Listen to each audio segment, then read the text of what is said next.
마음 쉼표 이야기관에 오신 구독자 여러분 환영합니다. 오늘은 이혼 도장 찍자마자 시댁이 쓰던 카드를 정지시키자 일어난 일들에 대해 이야기를 해보려고 합니다. 선영이라는 사람이 있어요. 올해로 52, 결혼한 지는 25해가 넘었죠. 나이가 들수록 사람 마음도 관계도 단순해지는 줄 알았는데 그게 아니더랍니다. 긴 세월 동안 쌓여온 서러움이 한꺼번에 폭발하기 직전까지 와 있었어요. 선영의 남편 도지는 젊을 때부터 일이라면 자신이 제일 잘한다고 믿는 사람이었는데 문제는 그 자신감이 현실감과는 거리가 멀었다는 거죠. 사업이 4번 망하고 은행에서 전화가 올 때마다 선영이 나서서 상황을 수습해야 했어요. 도지는 늘 말했어요. 여보, 사업은 원래 굴곡이 있는 거야. 조금만 더 기회를 줘. 그 조금만이 20년을 넘겼던 겁니다. 가정의 수입 대부분은 선영이 벌었어요. 남편의 사업이 나아질 때도 있었지만 항상 잠깐뿐이었고 곧 더 큰 빚을 안고 돌아왔어요. 그런데 이상한 건 이 집안에서 돈에 가장 무감각한 사람은 남편이 아니라 시어머니와 시누이라는 점이었죠. 시어머니는 늘 말했어요. 며느리는 원래 집안 돌보는 거다. 내가 알뜰하겠으니 우리가 편하구나. 칭찬 같죠? 하지만 그 말 뒤에는 늘 숨은 뜻이 있었어요. 그러니 우리 돈 걱정하지 말고 계속 대줘라라는 무언의 요구죠. 시누이도 만만치 않았습니다. 30이 넘도록 정규직 한 번 가져본 적 없고 취미라고는 카페 다니기와 쇼핑뿐. 그런데 그 쇼핑 자금이 누구 카드에서 나갔겠어요? 그렇죠, 선영 카드였어요. 더 기가 막힌 건 선영은 이 모든 걸 전혀 모르고 있었다는 겁니다. 시누이가 시어머니를 통해 슬쩍슬쩍 카드를 받아가고 남편도 그걸 당연하다는 듯 허락했거든요. 그런데도 선영은 가족이니까 한 번만 더 믿어보자고 스스로를 설득했어요. 시댁 식구들에게 아쉬운 소리 한 번 못하고 늘 웃으며 챙기기만 했죠. 자기 통장 잔고가 바닥나도 자신을 위해 사는 건 언제나 나중에였어요. 그러던 어느 날 집에 등기우편이 왔어요. 적금 해약서를 확인하라는 안내문이었죠. 선영의 이름으로 된 적금이 남편 손으로 해약된 겁니다. 그 적금은 선영이 20년 넘게 모아온 거였어요. 자기 노후 준비를 위해 묵묵히 넣어두던 돈이죠. 그런데 남편이 도장을 몰래 찍고 그걸 통째로 뺐었다는 겁니다. 다리가 풀려 주저앉을 정도로 충격이었대요. 이 사람은 나를 배우자로 본 게 아니라 지갑으로 본 건가 하는 생각이 처음으로 강하게 밀려왔대요. 그날 밤 남편이 술 냄새를 풍기며 들어왔어요. 여보, 당신한테 말도 못하고 썼다. 급한 데가 있었어. 어디에? 그냥 이것저것. 당신은 돈 잘 버니까 얼른 채울 수 있잖아. 그 말 한마디가 결정적이었어요. 어떤 사람을 떠나는 데엔 꼭 큰 사건이 필요한 게 아니에요. 딱 한 문장으로도 결혼 생활이 끝나는 순간이 있거든요. 선영에게 그 문장이 바로 그거였던 거죠. 다음 날 선영은 이혼 서류를 꺼냈어요. 남편은 놀란 척했지만 선영은 이미 오래전부터 마음이 정리되어 있었다고 말했어요. 내가 져서가 아니라 더는 내가 만드는 구멍을 메우며 살 힘이 없어. 그렇게 이혼 준비가 시작됐어요. 그런데 희한하죠? 사람이 떠난다는 걸 알게 되면 겉으로는 아무렇지 않은 척하던 사람들이 본색을 드러내요. 시어머니는 며느리가 나가는 게 아니라 돈줄이 끊기는 게 두려운 표정을 했어요. 너 없으면 우리 집안은 어떻게 사니? 그 말에 선영은 씁쓸하게 웃었대요. 어머니, 제가 언제 집안의 기둥이었습니까? 필요할 때마다 꺼내 쓰는 기둥 말고요. 이혼 도장을 찍는 날 남편은 아직도 미련을 못 버린 표정으로 말했대요. 카드 좀 당분간만 그대로 둬. 내가 집 정리할 때 필요하니까. 정말 사람은 마지막까지 본성 그대로 말한다고 하죠. 선영은 처음으로 남편에게 단호하게 말했어요. 오늘부터는 내 이름으로 된 건 아무도 못 써. 이혼 서류가 접수되고 잉크가 마르지도 않은 시각, 선영은 집으로 돌아와 서랍에 쌓인 명세서 파일을 열었어요. 그동안 일부러 피해왔던 현실이 한 장 한 장 드러났죠. 신우이가 결제한 명품 가방, 피부과 관리비, 호텔 숙박비. 총액을 더해보니 그동안 선영이 시댁에 쏟아부은 돈은 억 단위를 넘었어요.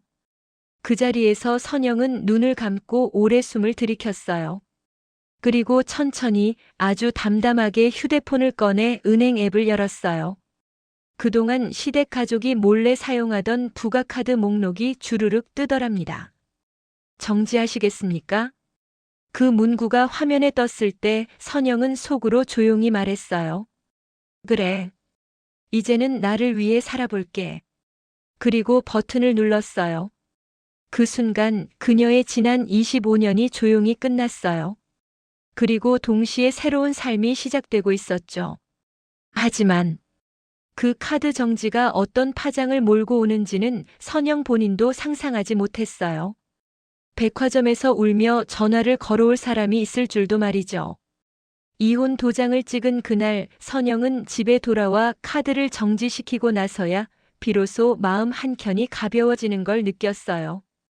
이상하게도 결혼 반평생 동안 수없이 울고 힘들었지만 그날은 울음이 나오지 않았대요. 눈물조차 아까운 시간이었으니까요. 집안은 조용했고 창문으로 들어오는 겨울 햇빛이 거실 바닥에 길게 드리워져 있었어요. 선영은 그 햇빛을 보면서 앞으로의 인생이 조금은 덜 무거워졌으면 좋겠다는 생각을 했어요. 그런데 묘하죠. 사람 마음이란 게 결혼 서류에 도장을 찍고 나면 덤덤해질 줄 알았는데 오히려 지나간 시간들이 하나씩 떠오르기 시작했어요. 이혼 절차를 마치고 나오던 그 순간도 그랬죠. 법원 건물 밖으로 나서는 순간 선영은 뒤에서 들려오는 누군가의 굽소리를 들었어요. 뒤돌아보니 남편 도진이 서 있었죠. 추운 날씨에 얇은 재킷을 걸치고 있었는데 어쩐지 예전보다 더 초라해 보였어요. 우리 너무 급하게 결정한 거 아니야? 남편이 떨리는 목소리로 말했어요. 선영은 그 순간 잠깐 흔들릴 뻔했지만 금방 정신을 차렸어요. 흔들리면 또 무너진다는 걸 너무 잘 알았거든요. 급하게? 20년을 넘게 참은 게 급한 거야? 그 말에 남편이 한숨을 길게 내쉬더랍니다. 그리고 남편은 뜻밖의 말을 꺼냈어요. 카드 당분간만 그대로 둬. 정리할 때도 필요하고 엄마 병원비도 있고. 정말 마지막까지 그 카드였어요. 그래서 선영이 피식 웃었다고 해요. 웃음이 나서가 아니라 허무에서 나오는 그런 웃음 말이에요. 도진아, 오늘로 남남이야. 내 이름으로 된 건 내 결정이야. 그 말이 남편에게는 아마 처음 듣는 선영의 자기 주장이었겠죠. 남편은 잠시 입을 다물고 고개를 숙였어요. 그러다 아주 작은 목소리로 알겠다라고 했는데 그 말에는 미련도 반항도 없었어요. 그냥 포기한 사람의 목소리였대요. 하지만 선영은 알았죠. 남편이 포기한 건 결혼이 아니라 자신이 책임져야 하는 삶이라고. 법원 건물을 벗어나 걸어가던 길도 이상하게 기억에 남았대요. 차바퀴 소리, 신호등이 바뀌는 전광판, 길가에서 붕어빵 굽던 냄새. 모든 게 똑같은데 자기 인생만 바뀌어버린 것 같았어요. 집에 도착해서 문을 열자마자 바로 현관 신발장 위에 놓여있는 서류 봉투가 눈에 들어왔어요. 결국 집 정리를 위해 도진이 가져다 둔 거였죠. 그 안에 각종 명세서, 고지서, 파손된 카드들, 그리고 이름 모를 계약서들이 뒤섞여 있었어요. 선영은 거기에 손이 잘 가지 않더래요. 왜냐하면 그것은 지난 20년 동안 자신이 보지 않으려고 외면해온 현실이었으니까요. 어떻게 저렇게까지 내가 모르고 있었을까? 스스로에게 화도 나고 이해도 안 갔어요. 그러다 결국 마음을 다잡고 명세서를 펼쳤는데 신우이가 선영카드로 결제한 기록을 다시 한번 확인하는 순간 희미하게 남아있던 연민이나 미련이 싹 사라졌어요. 병원비도 아니고 생활비도 아니고 꼭 필요해서 쓴 것도 아니더라고요. 모두 사치품, 명품백, 호텔 숙박, 피부과 시술. 아, 나는 그냥 지갑이었구나. 그때였어요. 가슴속 깊은 곳에서 무언가 툭 하고 끊어지는 느낌이 들더래요. 그리고 그 끊어짐이 준 해방감은 이혼 도장을 찍을 때보다 더 컸어요. 그래서 선영은 바로 카드 정지 버튼을 눌렀던 거예요. 굳이 누구에게 설명할 필요도 없고 허락을 받을 이유도 없는 일이었죠. 그날 선영은 아주 작은 버튼 하나로 20년짜리 족쇄를 톡 하고 떼어낸 셈이에요. 카드를 정지시키고 나니 휴대폰이 잠시 진동을 멈췄는데 묘하게도 그 조용함이 오랜만에 찾아온 평화 같았대요. 선영은 그 조용함 속에서 따뜻한 차를 내려 한 모금 마셨죠. 내가 나를 위해 뭘 마시는 게 이렇게 오랜만이었나 싶을 만큼 그 작은 행동이 눈물 날 만큼 좋더래요. 그런데 평화는 오래가지 않았어요. 숨을 조금 돌릴만 하니까 휴대폰이 진동을 울리기 시작했어요. 시어머니, 시누이, 남편. 세 사람의 이름이 교대로 뜨고 끊임없이 울렸죠. 마치 누가 정답을 맞힐 때까지 문제를 던져대는 퀴즈쇼 같았대요. 하지만 선영은 받지 않았어요. 받을 필요도 없었고요. 그러다 마지막에 낯선 번호가 뜨더랍니다. 2로 시작하는 번호? 받을까 말까 고민하던 사이 벨소리가 끊겼고 이내 문자 알림이 뜬 거예요. 백화점점입니다. 고객님의 카드가 결제 거절되어 확인차 연락드렸습니다. 그리고 그 다음 순간 신우이의 이름이 휴대폰 화면에 다시 올라왔어요. 그 전화가 어떤 난리를 몰고 올지는 선영은 그때까지만 해도 몰랐죠. 하지만 마음 한편으로는 어렴풋이 짐작했대요. 아, 이제 시작이구나. 진짜 폭풍은 그 다음 순간부터 시작되는 거죠. 휴대폰 화면에 신우이 이름이 떴을 때 선영은 잠시 숨을 멈췄대요. 딱 2초 정도였지만 그 짧은 순간에 25해가 머릿속을 스쳐 지나갔어요. 신우이에게 퍼주고 대신 갚고 대신 미안해하고 대신 챙기고 그 모든 대신의 시간들이요. 전화벨은 끈질기게 울렸지만 선영은 받지 않았어요. 아니, 받고 싶지 않았죠. 이혼 도장을 찍고 나서도 한동안은 조용히 살 수 있을 거라 기대했는데 역시나 그들은 선영이 잠시라도 편할 틈을 주지 않았어요. 전화가 3번 더 울리고 5번째에 가서야 잠잠해지더라고요. 하지만 그 평화도 10초를 넘기지 못했어요. 띠링. 카카오톡 알림이 울렸고 화면에는 신우이가 보낸 장문의 메시지가 떠 있었어요. 언니, 이게 무슨 짓이야? 지금 내가 무슨 상황인지 알아? 백화점에서 사람들 다 쳐다보는데 나보고 돈이 없다고 결제가 안 된다네? 언니 카드 오늘 갑자기 정지되면 내가 뭐가 되니? 언니 지금 당장 전화해. 문장 하나하나에서 느껴지는 건 분노도 죄책감도 아니었어요. 오로지 황당함과 억울함. 그 황당함의 방향이 본인에게가 아니라 선영에게 향한다는 게 더 놀라웠죠. 선영은 폰을 잠시 내려놓고 깊게 숨을 들이마셨어요. 그래도 사람 마음이라는 게 아무리 상처받은 사이라도 이렇게까지 말하는 걸 보면 마음 한켠이 씁쓸해져요. 내가 왜 이렇게까지 허용해왔을까? 그 생각이 자꾸 들었대요. 그런데 메시지는 거기서 끝나지 않아요. 잠시 조용하더니 또 팡팡 들어오기 시작했어요. 언니, 남는 카드 몇 개인지 알잖아. 그중에 이거 하나라도 남겨주지. 당장 백화점 매니저가 내가 사기꾼인 줄 안다니까. 언니, 내가 지금 울고 있는 거 알아? 제발 전화 좀 받아. 선영은 그 메시지를 보면서 한 가지를 깨달았대요.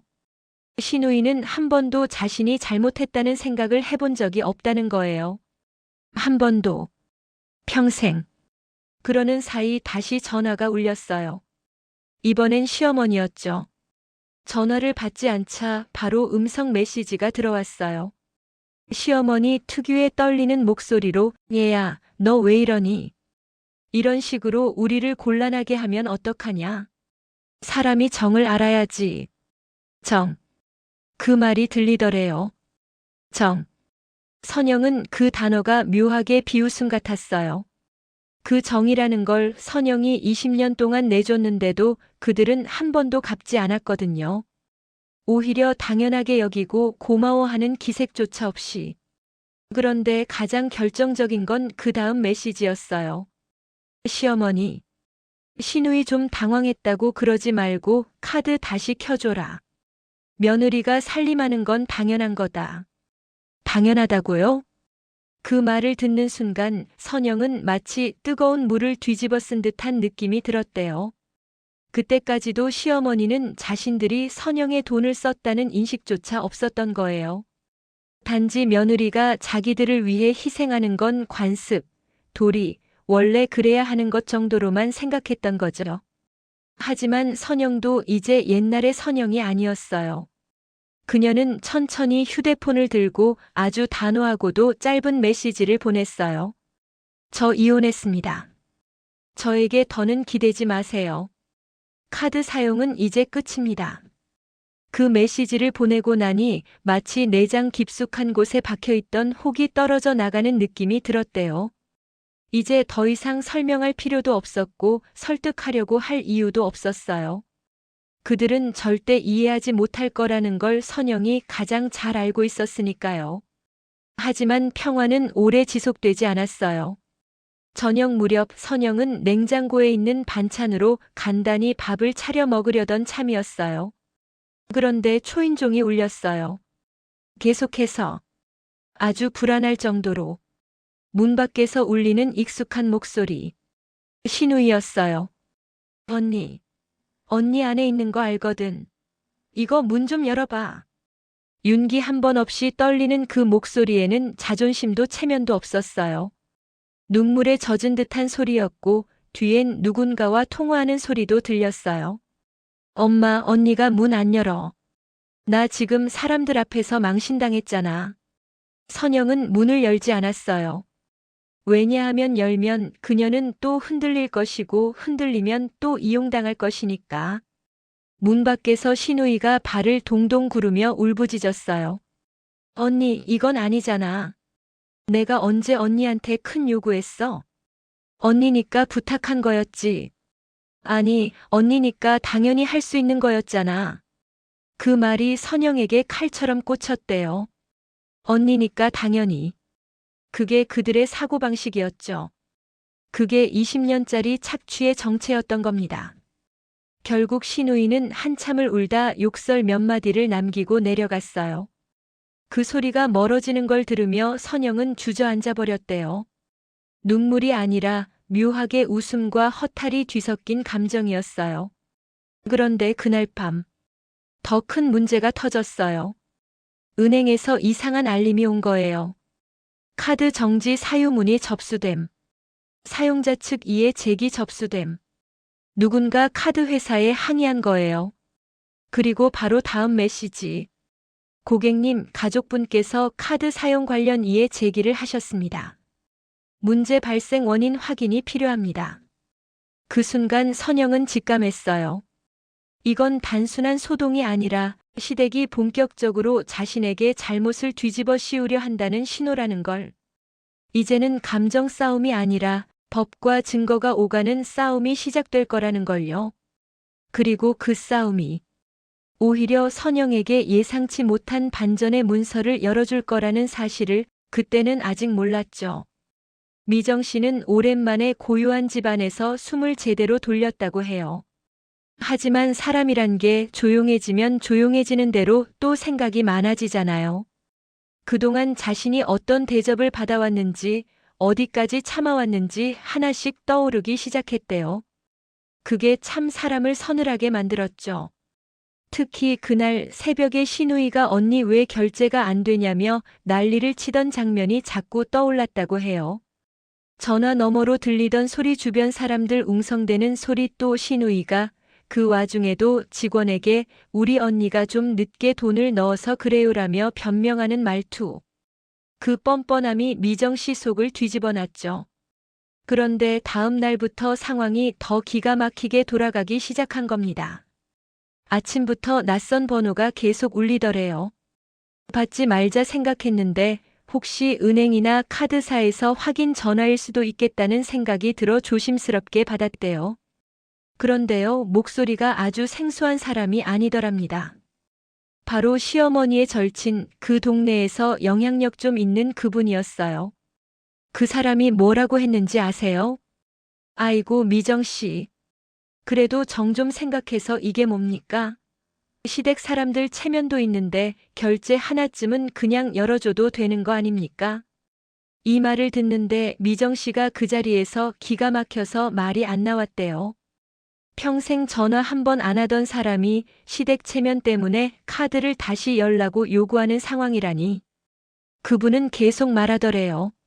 아이고, 애들 아빠도 없고 외롭게 사는 사람들인데 그래도 식구인데 그 정도는 좀 봐줘야지. 이 말을 듣는 순간 미정 씨가 얼굴이 뜨겁게 달아올랐대요.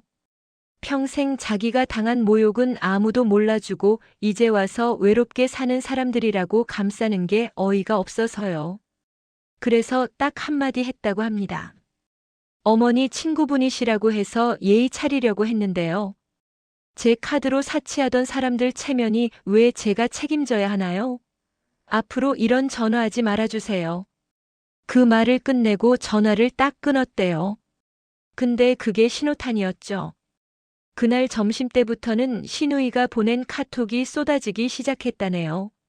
처음엔 화내고 욕하고 온갖 말로 비난하더래요. 그러다 반나절 지나니까 갑자기 톤이 바뀌어서 읍소를 하기 시작하는 겁니다. 언니, 우리 입장도 좀 생각해줘. 어차피 언니가 돈 버는 것도 아니고 그냥 남편이 주는 거잖아. 우리 가족이 쓰는 게 뭐 그렇게 죄냐? 이런 말들 있잖아요. 들으면 들을수록 피가 거꾸로 솟는 문장들. 그런데 더 어이없는 건 저녁이 되니까 남편에게도 연락이 왔다네요. 이혼 도장 찍은 이후 처음이었죠. 남편은 아주 태연한 목소리였대요. 카드 정지했더라. 그거 잠깐 풀어줘라.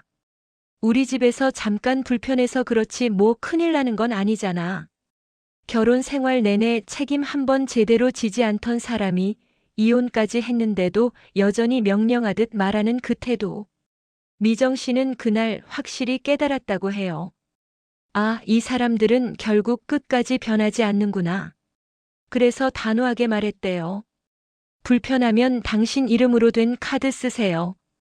나는 이제 그 집과 아무 관계 없습니다. 그러고 전화를 끊었는데요. 그날 밤 집에서 혼자 앉아 있는데 묘하게 마음이 무거워지더래요.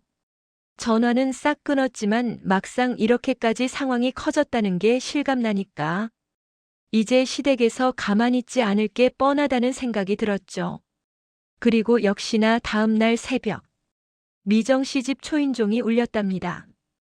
그냥 띵동 이렇게 한 번이 아니고요. 누가 급하게 누르는 것처럼 계속 숨이 턱 막히는 느낌이 들었다는데 창문 커튼 틈으로 내다보는 순간 미정 씨가 정말 말을 잃었다고 해요. 시어머니와 시누이가 두 손을 주먹처럼 쥐고 서 있었거든요. 그리고 그 표정이 마치 이제 끝장을 보겠다는 얼굴이었대요. 이제부터가 진짜 시작이었죠. 이 카드 정지 사건은 단순한 결제 문제를 넘어 그들의 본색을 드러내는 폭풍의 문을 열어버린 셈이었어요. 그날 새벽 초인종이 쉴 새 없이 울리던 그 소리 미정 씨는 지금도 잊을 수가 없다고 하더군요. 사람이 놀라면 몸이 먼저 굳어버리잖아요. 그때 딱 그랬대요. 숨도 제대로 못 쉬고 귀만 쨍한 정적 속에서 미세하게 떨리는 초인종 소리만 울려 퍼지는데 이게 그냥 방문이 아니라 압박 같았다더라고요.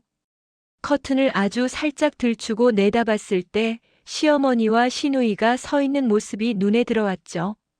시누이는 얼굴이 퉁퉁 부어 있고 시어머니는 입술을 꽉 깨물고 서 있었대요. 그런 사람들이 새벽부터 집 앞까지 온 이유는 말 안 해도 아시겠죠.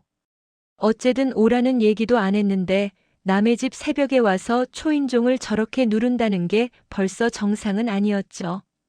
미정 씨는 솔직히 무서웠대요. 이 사람들이 빌려달라고 사정하러 오는 게 아니라 뭔가 따지러 오는 눈빛이었거든요. 그래서 바로 문 열 생각은 없었죠. 그냥 전화로 해결하려고 먼저 시어머니한테 전화를 걸었대요. 그랬더니 벨 울리는 게 멈추고 시어머니 핸드폰에서 벨소리가 들리더라네요. 전화를 받자마자 시어머니가 툭 던진 첫 마디가 뭔지 아세요? 너 내려와. 우리 얘기 좀 하자. 새벽부터 고생시키지 말고. 이 한 문장에서 시어머니의 마음이 그대로 드러난 거죠. 우리는 너한테 명령하는 위치다. 우리가 왔으니 어서 문 열어라. 이런 식의 여전한 태도. 그래서 미정 씨가 조용히 말했대요. 새벽에는 누구도 집에 오지 않습니다. 문 못 열어요. 그러자 시어머니가 바로 소리를 높였대요.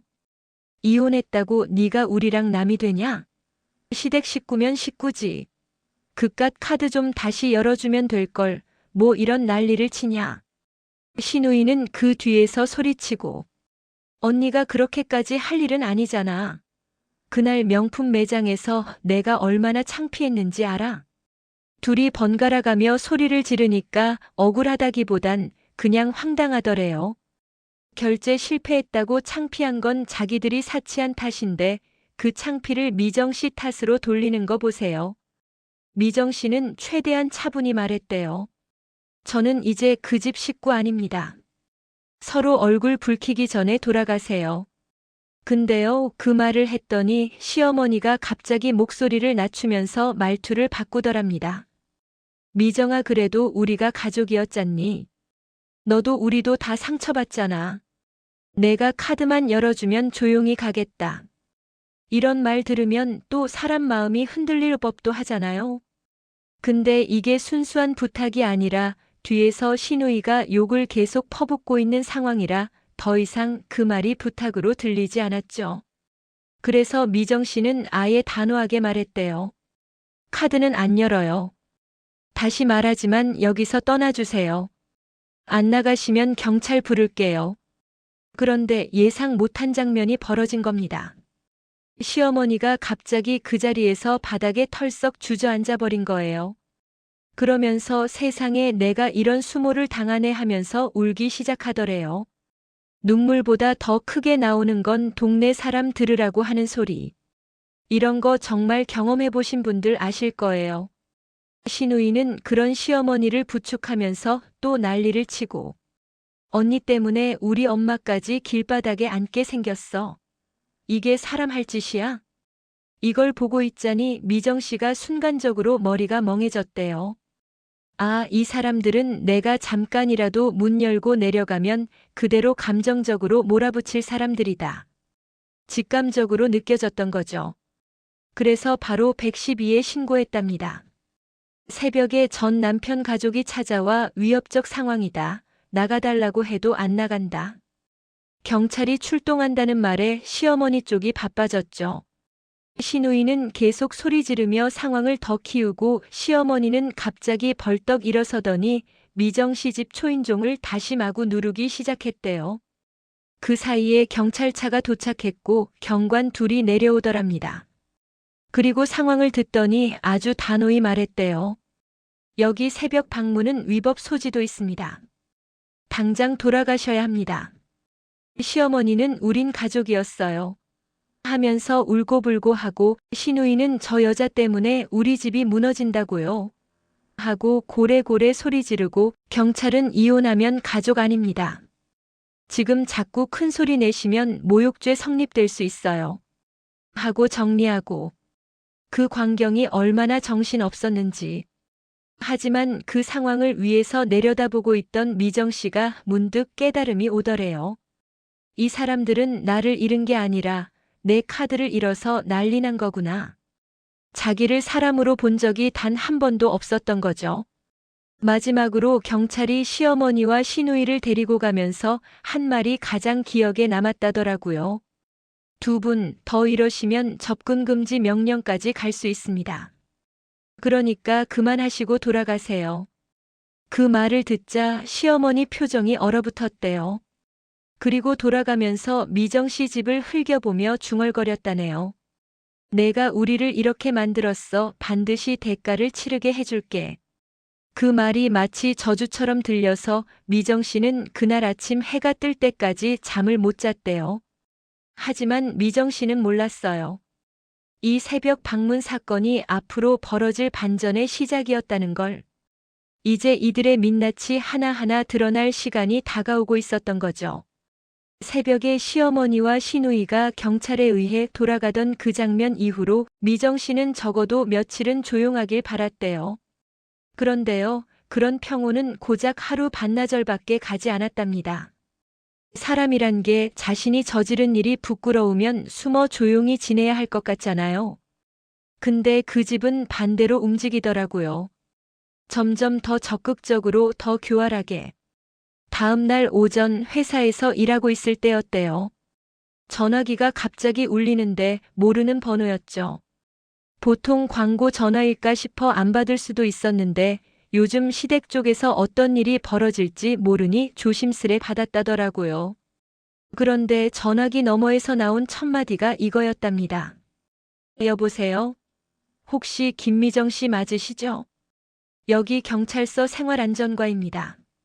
순간 심장이 턱 내려앉는 느낌이 들었다죠. 무슨 일이 또 생긴 건가? 내가 신고한 건 이미 정리된 건데 별의별 생각이 다 들었다더라고요. 경찰은 조용한 목소리로 이렇게 말했대요. 오늘 아침에 김미정 씨 이름으로 고소장이 하나 접수됐습니다. 그 말에 미정 씨 손끝이 찬물에 담근 것처럼 싸늘해졌다네요. 그리고 곧이어 경찰이 이어서 말했습니다. 신고 내용은 가정 파탄 책임 및 부당한 재산 압류라는데 혹시 무슨 상황인지 설명 가능하신가요? 부당한 재산 압류. 결혼 생활 내내 본인이 벌던 돈으로 만든 카드에 그걸 시댁이 가져다 쓴 게 문제였던 건데 이제 와서 고소장을 넣었다고. 그제서야 미정 씨는 바로 알겠더래요. 아, 이건 시어머니나 시누이 아니면 둘이 합작해서 낸 거구나. 경찰은 자세한 내용은 와서 보시라고 하면서 신고가 실제로 성립될 가능성은 거의 없어 보이니 걱정하지 말라고 덧붙였대요. 그래도 이런 전화를 받는 것만으로도 마음이 흔들리기 마련이잖아요.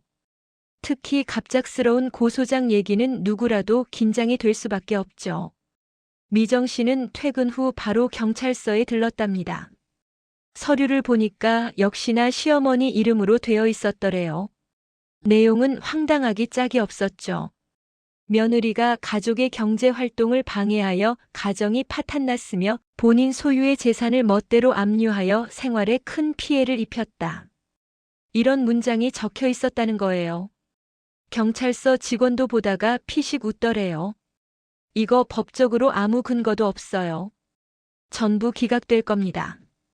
다만 가족 간 분쟁이 오래가면 스트레스가 커지니까 필요한 조치는 하세요.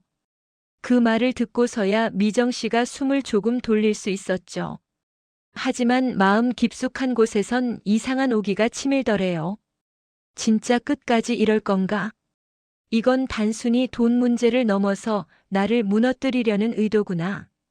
그날 밤 집으로 돌아오는 길에 전 남편에게서 문자가 와 있었대요. 엄마가 너한테 고소한 거 아냐? 그냥 카드만 다시 열면 다 해결될 일인데 왜 이렇게 일을 크게 만드냐? 이 문자 한 줄에 미정 씨가 그 자리에서 걸음을 멈춰버렸다더라고요. 이 사람은 단 한순간도 내가 무슨 잘못을 했는가, 우리 가족이 뭘 잘못했는가, 그런 생각을 단 1초도 하지 않고 있었다는 걸 확실히 느꼈죠. 오히려 너 때문에 일이 커졌다라는 식으로 돌려버리는 그 뻔뻔함. 그동안 본 남편의 모습이 바로 저거였다는 걸 결혼 생활 15년 넘게 살면서도 이제야 완전히 깨닫게 된 겁니다. 그날 밤 미정 씨는 결심했대요. 이 사람들과는 다시는 어떤 종류의 관계도 가져선 안 된다.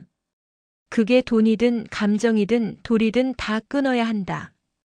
그리고 다음 날 바로 변호사 사무소를 찾아가서 접근 금지 조치를 신청하는 절차를 밟기 시작했습니다. 변호사가 서류를 훑어보더니 이렇게 말하더랍니다.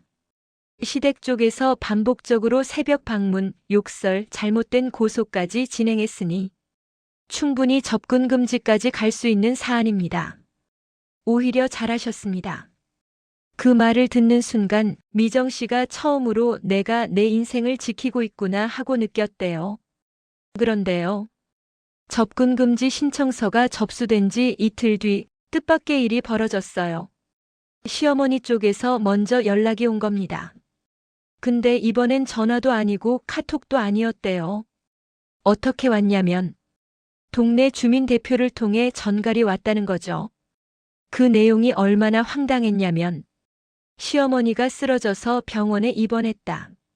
너무 충격을 받아 마음이 무너졌다고 한다. 궁금한 게 있으면 병실로 한번 와보라고. 그리고 덧붙여서 이런 말도 있었다네요.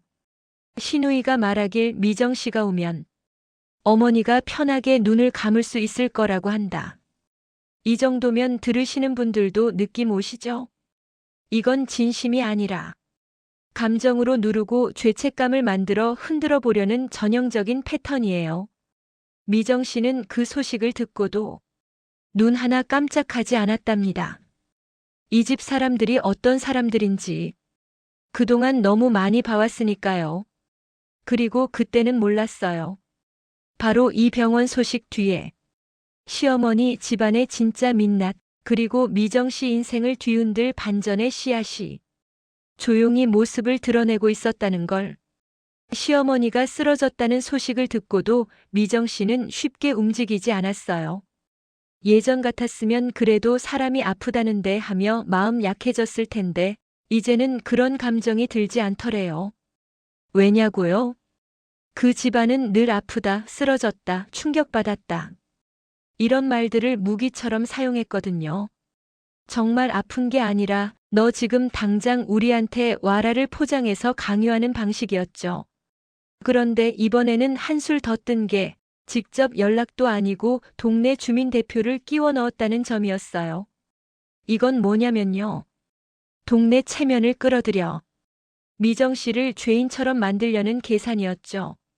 주민 대표는 전화를 조심스레 걸어왔대요. 미정 씨, 나도 난처해서 그러네. 시어머니가 정말 많이 아프다고. 언제 한번 병원에 들러주는 게 어떻겠냐고 부탁하더라고. 말투는 조심스러웠지만 어디서 들으면 미정 씨가 너무 무정한 사람이 되는 상황이었죠. 아픈 노인을 외면하는 냉정한 사람으로 보이게 하려는 모양새라 그게 딱 느껴지더래요. 미정 씨는 깊게 숨을 들이마시고 이렇게 말했대요. 대표님, 제 사정을 다 아시는 건 아니잖아요. 저분들이 지금 왜 갑자기 저를 병원에 부르려는지. 그 안에 다른 의도가 있어요. 제가 가지 않더라도 걱정 안 하셔도 됩니다. 대표는 잠깐 머뭇거리더니 그래, 그동안 들려온 얘기들 보니 맞다, 뭔가 이상하긴 해. 괜히 흔들리지 말고 조심해. 이렇게 말하며 통화를 끝냈대요. 그제야 미정 씨는 조금 마음이 놓였대요. 적어도 동네에서 자신을 이상하게 보게 만들려는 시도는 그렇게 쉽게 통하지 않는다는 걸 알았으니까요. 하지만요. 여기서 끝이 아니었습니다. 그날 저녁 시누이에게서 톡이 왔답니다. 아니, 정확히 말하면 장문의 메시지 폭격이었죠. 언니, 엄마가 얼마나 충격받았는지 알아? 엄마가 쓰러지기 전에 언니 이름을 부르면서 울었다. 병원비도 얼마 안 되는데 그동안 우리 집에 도움받은 것도 있으면서 너무한 거 아니야? 언니가 한 번만 병원에 와서 엄마 손 한 번 잡아주면 엄마가 훨씬 나아질 거야. 이런 말들이 줄줄이 이어졌는데 우리가 쭉 보아온 기막힌 패턴 있죠? 책임은 모두 미정 씨에게 돌리고 본인들이 잘못한 건 하나도 인정하지 않으면서 너만 오면 다 해결된다는 식의 감정 조작. 거기다 마지막엔 이렇게 적혀 있었다네요. 병원 오면 카드 문제는 더 이상 얘기 안 할게. 이 말을 보는 순간 미정 씨가 허탈하게 웃었다더라고요. 결국 카드가 목적인 게 저 문장 하나로 드러나 버렸죠. 그래도 한편으론 이상한 느낌이 들었대요. 왜 이렇게까지 집착할까? 굳이 칼같이 이혼이 끝났는데도 카드가 문제라면 남편이나 시누이가 직접 벌었으면 될 텐데 왜 하필 본인의 카드여야만 했을까? 이때는 아직 몰랐대요. 시댁 쪽의 겉으론 감춘 심각한 문제가 있었다는 걸요. 그날 밤 미정 씨는 변호사에게 다시 전화를 걸었대요.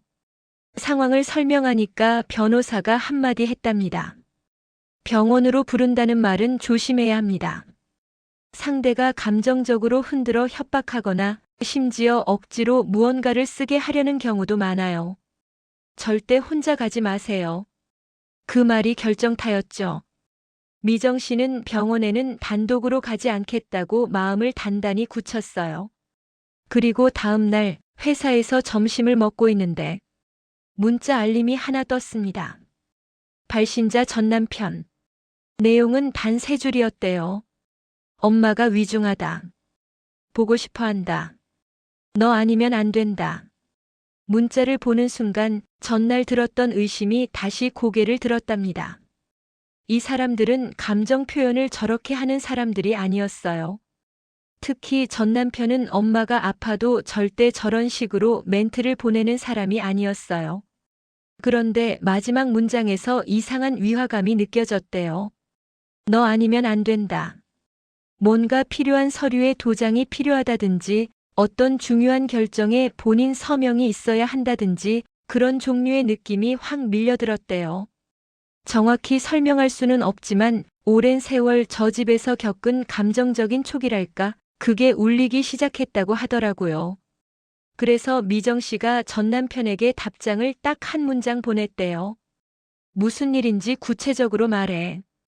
그러자 반응이 더 이상해졌답니다. 평소라면 잔소리하거나 변명하던 사람이 이번에는 답을 안 하더래요. 익십만 남겨놓고. 그와 동시에 시누이에게서도 연락이 또 끊겼어요. 아까까지 병원 오라고 울먹이며 메시지를 보내던 사람이 말이죠. 이런 정적이 오히려 더 불안감을 주잖아요. 그리고 바로 다음 날 엄청난 일이 벌어진 겁니다. 집 우편함을 열었더니 하얀 봉투가 하나 들어있었는데 발신인이 시어머니 집 주소였어요.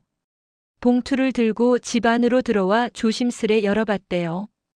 그 안에는 손으로 쓴 편지가 들어있었는데 그 첫 문장을 보는 순간 미정 씨는 아예 말을 잃어버렸다고 해요. 편지 첫 줄에는 이렇게 적혀 있었대요. 미정아, 너만 알아야 할 이야기가 있다. 우리 집이 왜 그렇게 너에게 집착했는지. 사실은 아직 아무도 모르는 일이 있다. 그 순간 미정 씨는 직감했답니다. 이 이야기는 단순한 카드 문제도 결제 실패도 사치도 아니었다는 걸. 이제부터 펼쳐질 이야기는 그 집안이 오래전부터 숨기고 있던 진짜 비밀이었다는 걸. 그날 이후로 한동안 집안이 유난히 조용했습니다. 아니, 조용하다기보다는 폭풍이 잠잠해진 뒤에 이상한 정적 같은 분위기였지요. 수미 씨는 여전히 은근한 긴장 속에 하루를 보냈고 재훈 씨는 표정은 무덤덤해 보이나 묘하게 안절부절 못하는 구석이 보였어요. 제가 보기엔 본인은 아무렇지 않은 척하려 해도 마음 한편의 두려움과 불안이 자꾸 스며드는 모양이었죠. 그러던 중 어느 늦은 오후였습니다. 작은 카페에 앉아 따뜻한 차 한 잔을 앞에 두고 있는데 갑자기 수미 씨에게서 전화가 왔어요. 평소와는 다르게 숨을 골라야 할 정도로 급한 목소리였죠. 언니 지금 혹시 잠깐 시간 괜찮아요?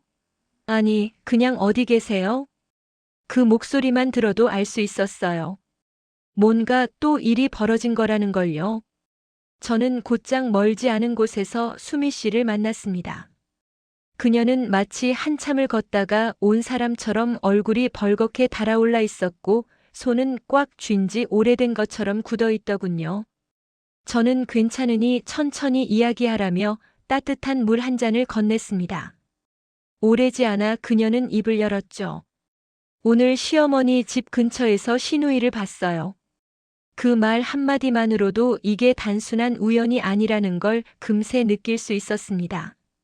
시누이와 시어머니가 그동안 아무 연락도 하지 않던 사람이었고 재훈 씨도 모른다고 했던 바로 그 인물이었으니까요. 아니, 어떻게? 제가 묻자 수미 씨는 답했습니다. 빚쟁이들이요. 시누이를 따라다니던 사람들이 시어머니 집을 들어가더라고요. 그냥 집 앞에 서 있기만 하는 줄 알았는데 그 사람들 너무 자연스럽게요. 마치 익숙한 사람처럼. 그 말에 저는 잠시 말문이 막혔습니다. 묘하게 머릿속에서 퍼즐 조각들이 맞춰지는 느낌이 들었어요.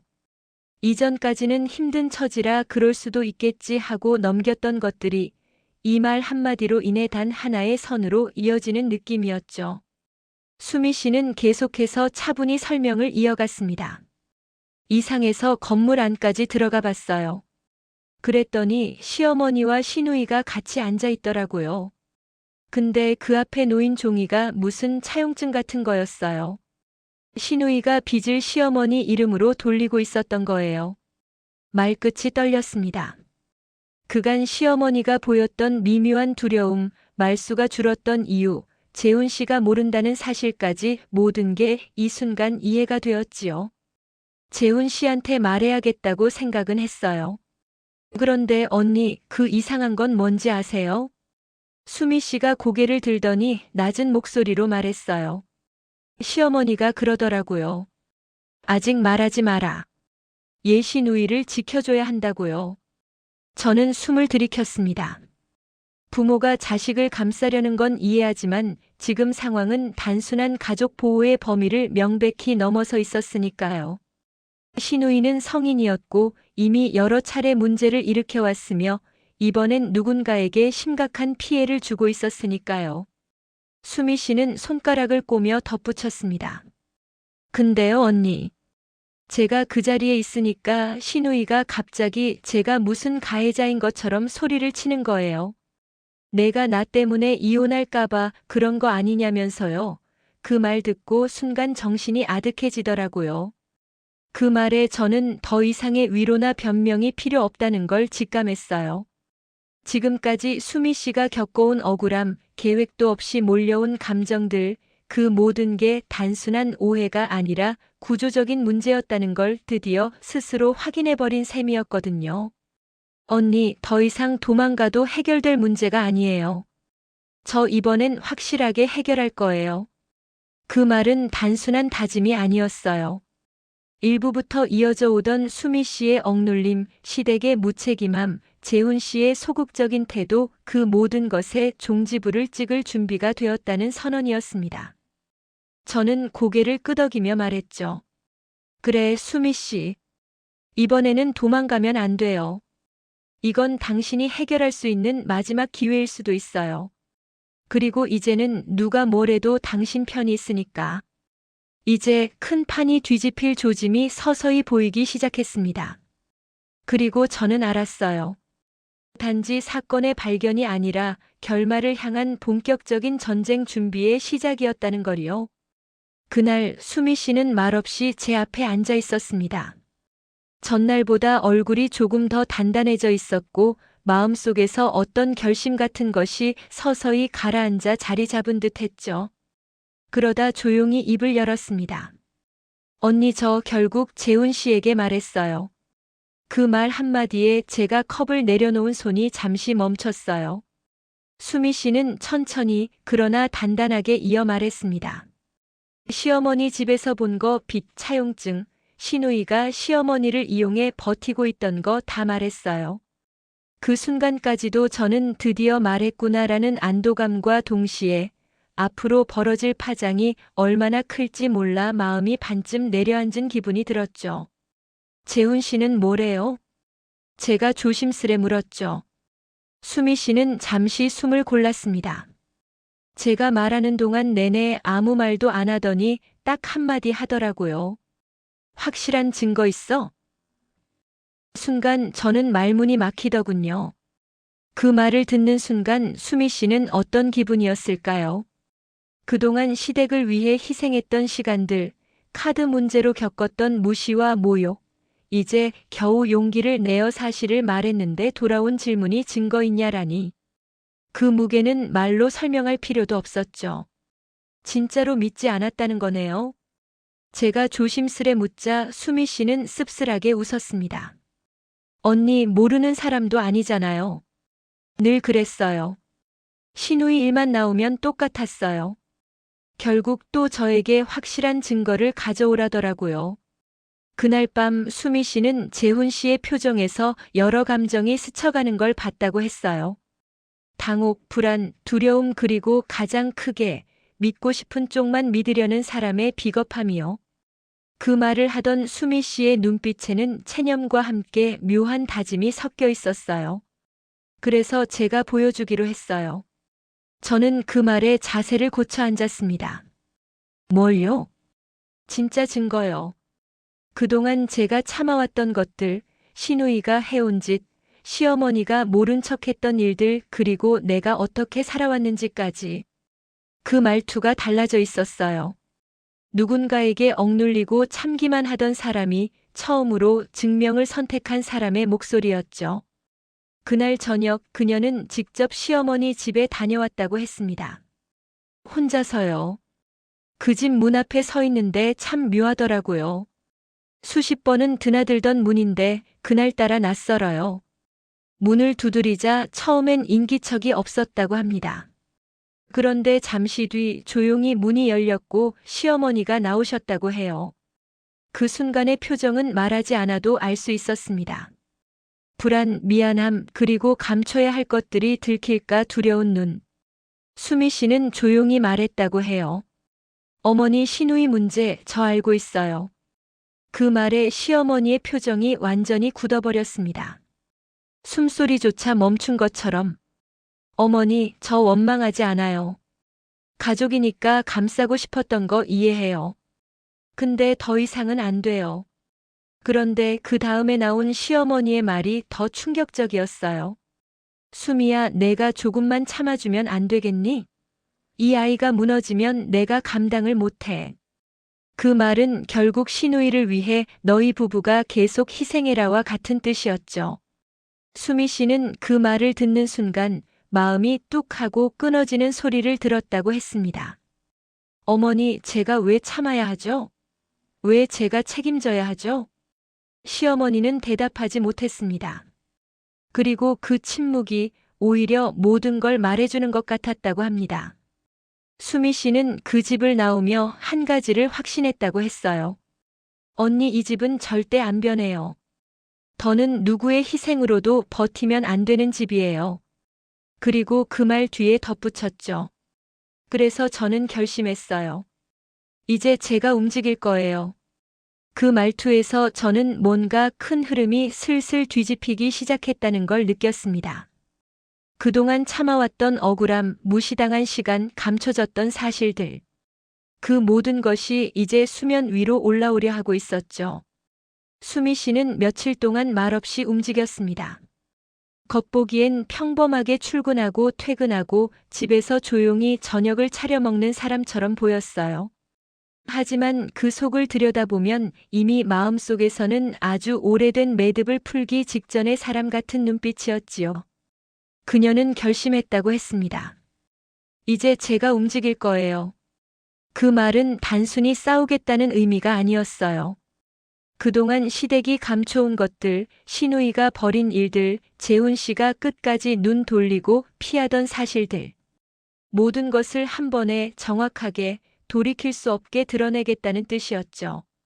그리고 그 결심의 첫 단추는 예상 밖의 사람이었습니다. 바로 신우이에게 돈을 빌려주고 쫓아다니던 그 빚쟁이들이었어요.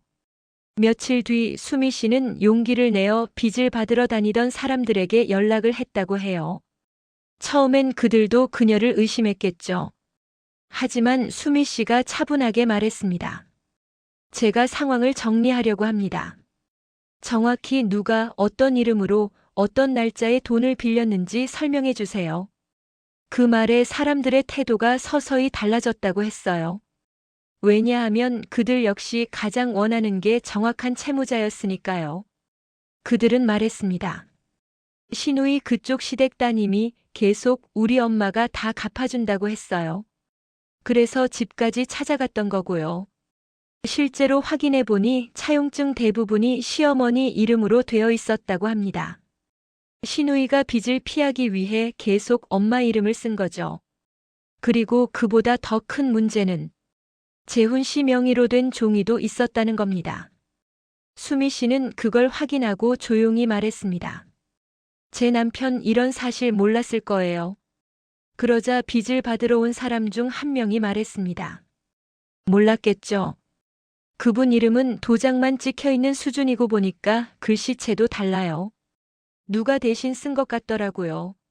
수미 씨는 그때 직감했대요. 신우이가 가족을 끌어들여 도장을 몰래 찍은 것일 수도 있다는 걸요. 그걸 들고 집으로 돌아간 수미 씨는 그날 밤 불쑥 말했습니다. 재훈 씨, 우리 이야기 좀 해요.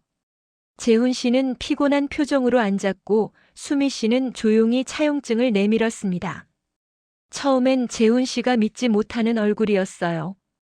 하지만 자신의 이름으로 된 문서가 나오자 얼굴이 순식간에 창백해졌다고 합니다. 이건 난 모르는. 그 말이 입에서 제대로 나오기 전에 수미 씨는 말했습니다. 저도 그래요. 그래서 당신이 이제는 알아야 한다고 생각했어요. 그리고 그녀는 자신이 본 것, 들은 것, 시어머니와의 대화, 신우이의 행동까지 모두 차분하게 설명했습니다. 재훈 씨는 말문이 막혀 있었고 그동안 자신이 애써 외면해 온 현실이 한꺼번에 덮쳐오는 듯한 표정이었어요. 그가 가장 오래 멈춰본 문장은 단 하나였습니다. 시어머니가 신우이의 빚을 대신 썼다. 그 순간 재훈 씨는 갑자기 자리에서 일어나더니 어딘가로 전화를 걸기 시작했습니다. 상대는 시어머니였어요. 엄마 이거 다 사실이야? 그 질문 하나에 전화 저편에서 긴 침묵이 이어졌습니다. 그리고 아주 천천히 포기한 사람의 목소리 같은 말이 들려왔답니다. 미안하다. 내가 잘못했다. 수미 씨는 그 순간 모든 게 끝났다는 걸 알았다고 했어요. 자신의 억울함이 아니라 오랜 시간 뒤틀려 있던 가족의 진실이 마침내 드러났으니까요. 그 다음 날 빚쟁이들이 정식으로 시어머니 집을 찾았습니다. 하지만 그때 이미 준비해둔 서류가 있었어요. 수미 씨가 모아둔 증거들, 신우이의 빚 흐름, 위조 의심 서류들, 그리고 시어머니의 자필 메모까지. 모든 걸 깔끔하게 정리해 경찰과 법률 상담까지 받아둔 상태였습니다. 재훈 씨는 결국 가족들을 보호하고 싶다는 마음으로 신우이를 직접 설득했고 그 과정에서 신우이가 눈물로 고백했다고 해요. 나도 너무 무서웠어. 그냥 잠깐만 버티면 해결될 줄 알았어. 하지만 그 눈물은 이제 누구에게도 면죄부가 되지 못했습니다. 모든 사실이 명확히 드러난 순간 빚 문제는 신우이 개인 문제로 확정되었고 시어머니 역시 더 이상 감싸지 않겠다고 약속했다 합니다. 그리고 마지막으로 수미 씨는 조용히 말했습니다. 이제 우리도 끝내요, 재훈 씨. 재훈 씨는 고개를 떨구었고 길어진 침묵 끝에 말했습니다. 미안해. 너무 늦게 봤다. 그 말에 수미 씨는 고개를 저었답니다. 아니요. 이제라도 본 게 중요한 거예요. 그렇게 두 사람은 조용히 그러나 깔끔하게 합의 이혼을 했습니다. 감정의 폭발도 욕설도 큰 소리도 없이 오히려 십수년 묵은 먼지가 털려나가는 듯한 기분이었다고 했어요. 그리고 이야기의 마지막 장면은 아주 사소해 보이지만 수미 씨의 새로운 삶을 상징하는 순간이었습니다. 명품 매장에서 결제 거절당하며 울부짖던 신우이는 이제 법의 책임을 지는 사람이 되었고 시어머니도 더 이상 숨기려 들지 않았습니다. 재훈 씨 역시 긴 시간 동안 자신이 놓친 것들을 마주하게 되었고 그걸 계기로 서로는 각자의 인생을 다시 제대로 시작할 수 있게 되었습니다. 그리고 수미 씨는 마지막에 이렇게 말했어요. 언니 참 이상하죠? 무너지던 건 결국 나 혼자가 아니었어요. 무너진 건 이 집안에 숨겨진 거짓말들이었어요. 그 말이 이 이야기의 진짜 결론이었습니다. 무너진 건 결혼이 아니라 오랫동안 쌓여있던 거짓과 책임 회피의 구조였던 거죠. 그리고 그걸 무너뜨린 건 다름 아닌 진실을 끝까지 직시한 단 한 사람, 수미 씨 자신이었다는 사실.